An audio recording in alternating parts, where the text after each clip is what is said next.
Hello po, good morning. It's me again, Susan. Siguro pag ito ay medyo mabahaba, i-upload ko to sa aking YouTube. Pwede po niyo akong bisitahin sa aking YouTube channel, Susan Mix TV po.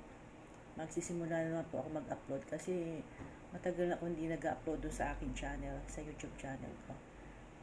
Noon pa siguro ilang taon na, tagal ko na hindi nag-upload. Sana po supportan niyo rin po ang aking YouTube channel, Susan Mix TV po. Paki-visit naman po. May mga videos na po ako doon ilan-ilan. Medyo ano po, medyo kasi noong mga panahon na yun, parang sipag na sipag ako kaya ako nag-upload. Tapos nung katagalan din, medyo naglaylo na din. May bumili na nga rin ako ng pang-vlog na camera. Mahal-mahal pa man din, tapos di ko naman nagagamit. So siguro naman pwede ko na ulit siya magamit. Sana humaba-haba itong video na to para i-upload ko siya. Ano siya po dun sa aking YouTube channel, mix mo siya, mix. May sa luto, mayroon sa pasyal. Kung ano-ano basta may mga ano lang siya, mix-mix lang siya. Kaya nilagay ko siya dun sa aking channel, Susan Mix TV. Panood nyo po doon, visit nyo naman po, paki-support naman po. Anyway, sa aking pagre-reels nga pala, okay pa rin po naman ako, gusto ko pa rin mag-reels. Pero, syempre, medyo ano ako doon sa 60,000 minute views. Sabi ko nga, hindi ko na lang ipupush yung 60,000 minute views. Okay lang na mag-upload ako ng mga videos ko sa aking reels. Kaya ako na yun. Na-stress lang ako kasi hindi siya nausad. Hanggang ngayon, ilang araw na, siguro 1 week na nasa 28,000 pa rin. Minsan may dagdag, minsan wala. Minsan may dagdag na isang views, minsan naman 29 lang yung dagdag. Almost 2 hours or mahigit pa nga ako ng 2 oras nagla-live. So, parang parang nakakatamad yung ganun sitwasyon. Kaya sabi ko, okay lang, magre-reels pa rin ako, mag-upload pa rin ako ng aking mga videos. Pero, hindi na ako magla-live. Hindi naman na ako mag-live. At saka kagabi, masama talaga yung pakiramdam ko. Masakit yung likod ko. Ang ginawa kasi kahapon, nagpalit ako ng bedsheet doon sa aking higaan. So, siyempre medyo nakatungo ka para abutin mo yung Tapos ay hinata ko siya. Medyo iniangat ko yung bed ko para isuksok ko yung sapin. Nung tatayo na ako, hindi ko na kayang tumayo, hindi ko na, masakit na yung likod ko. As in, talagang masakit. So, napaluhod na lang ako. Natapos ko yung ginagawa ko, nakaluhod ako. Ayan ka na ang sistema ka dyan, itatayo na ako. Hindi ako makatayo. Hindi ko alam kung paano ang posisyon para ako makatayo. Ewan ko anong nangyari sa akin kahapon. Siguro na overwork ba or kasi hindi ako pwede yung nakatagal na nakatayo or magbubuhat ako ng mabigat. Kasi usually, hindi siyempre rin dito maiwasan na magdadala ako ng tubig doon sa fourth floor. Yung 1 galon tubig nasa mineral water. Ewan ko ilang ano yun. Basta medyo mabigat eh. Aakyat ko yung sa taas sa 4 na palapag. So, doon ako nahihirapan. Hagdan yung gagamitin. So, talagang as in doon ako umaangal. Parang di ko talaga kaya. Tapos yung nga, syempre, 9 months na ako ngayong November is, I'm already 9 months or 10 months. Parang 10 months na ako ngayong November.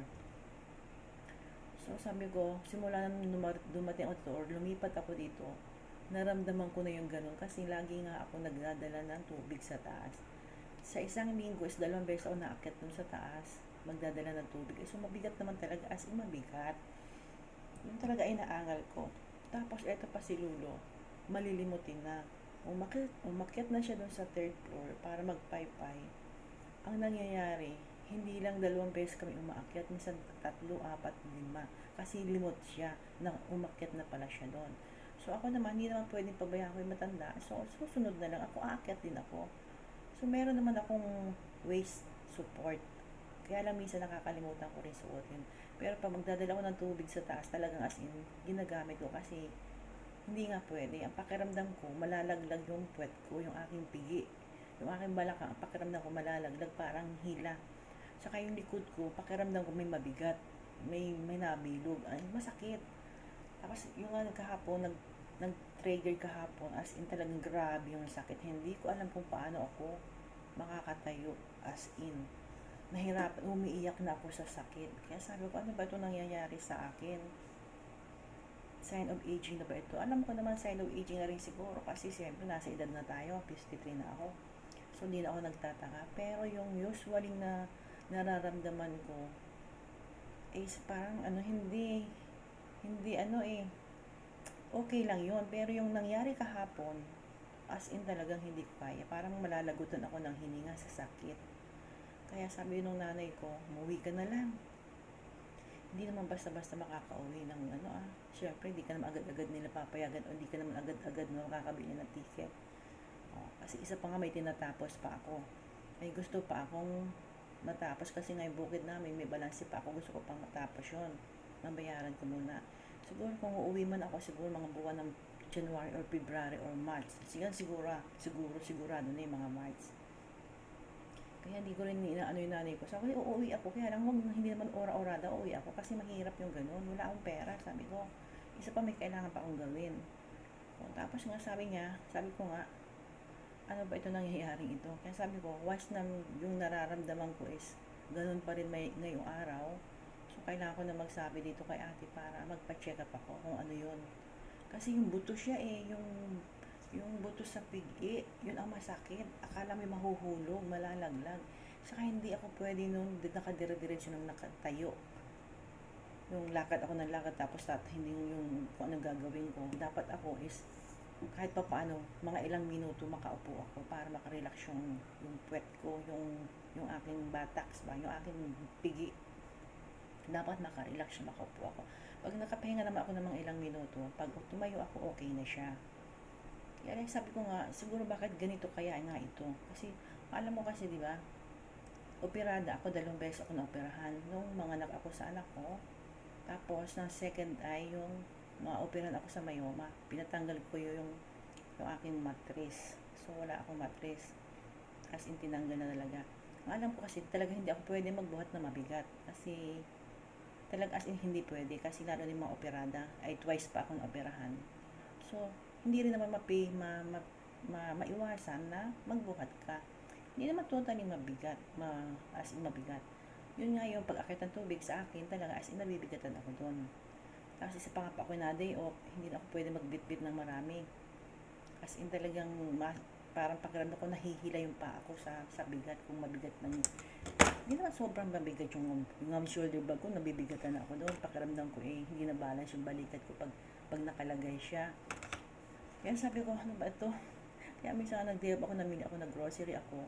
Nakakita ko ng maleta na second hand. Bumili ako tuloy ng second hand na maleta kasi ayaw ko magbuhat ng mga pinag-grocery ko. Nilagay ko sa maleta, hila-hila ko siya. So, hindi ako nahirapan ng ganun. Sabi ko, kung patuloy na ganito ito, ano mangyayari naman sa akin? O, di ba, may goal pa ako sa buhay. Kailangan ko munang makarecover ba or matubos ko yung dapat ko matubos. Bago ako uwi. Ano naman talaga, actually talagang gusto ko na rin talaga kasing umuwi. Sabi ko nga, once na matubos ko yung bukid namin, uuwi na ako. Once na, yung lamang may hawak lang ako ng pera kahit konti na pang kapital ko sa bukid at saka dun sa tindahan.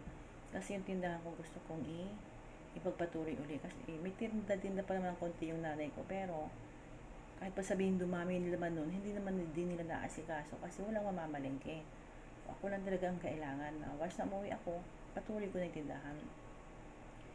Ako pa naman, masipag ako lalo na pag sa tindahan, sinasabing tindahan, nakatutok talaga ako.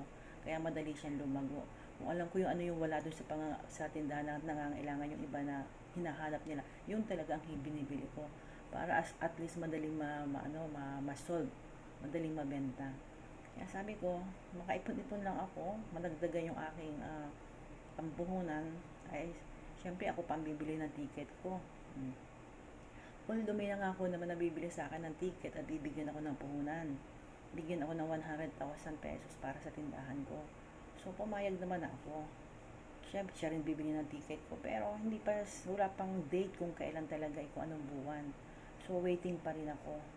So, sabi ko, habang nagwi-waiting ako, so, kailangan ko pa rin magtrabaho. Hindi naman ako uwi nang wala yung pera na yon. Gusto ko hawak ko muna yung pera bago ako uwi. Para, para sigurado. Hindi baka pinangakuan ako na gano'n, umuwi ako, wala rin, di nga rin ako, sayang din. Kaya, hindi ako pwedeng basta-basta na umuwi. At saka ito pa isa pang nararamdaman ko, na talagang siguro kailangan ko rin ng pahinga na. Kasi mag-start ako ng abroad, magtrabaho sa abroad is 21 years old ako. Until now, andito pa na ako sa abroad. Tumanda na ako dito. Kaya talagang as in marami na akong nararanasang masakit sa katawan. Pero mas naging worse dito. Nung nasa Chongli pa naman ako, hindi naman ako ganito kasi magaan yung trabaho ko. As in magaan, maliit lang yung bahay. Tsaka si Lola ang most ko talaga, priority ko si Lola. Dito, hindi naman masasabing priority si Lolo kasi trabaho talaga, trabahuhin ko lahat yan, pati yung taas ay apat ng palapag yan. So, gagawin ko lahat. So, doon ako medyo nahihirapang masyado. Medyo magaan nga naman din konti kasi marami rin akong upo. Pero, syempre, pag nagsimula ako magtrabaho, as in tuloy-tuloy.